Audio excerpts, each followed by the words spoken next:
Nee, dis lekker, jy weet, toe ons hier aangekom het in Victor weer in en die manne skree hier agter in die bus, die bloedbroers en gaan aan, jy weet, so nee, dis 'n lekker vibe. Ek dink op die einde van die dag is dit great om weer saam met hom te speel, jy weet, en ek het vroeër ook gesê toe ons lynstaande gedoen het, dit is net unbelievable die koneksie wat 'n mens het, jy weet, Victor hoef nie eens eintlik regtig vir my tekens te gee in die lynstaan nie. Ek kyk net na sy body language en ek weet wat wil die man doen.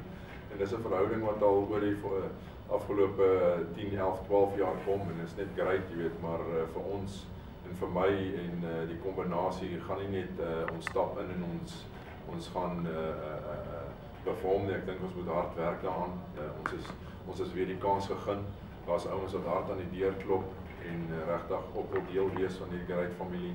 Maar vir ons gaan dit om te improve en regtig beter te word, jy weet, in die span environment en dit begin hierdie naweek en dit is net vir my great om weer saam met Victor te kan speel en die legacy net verder te kan bou.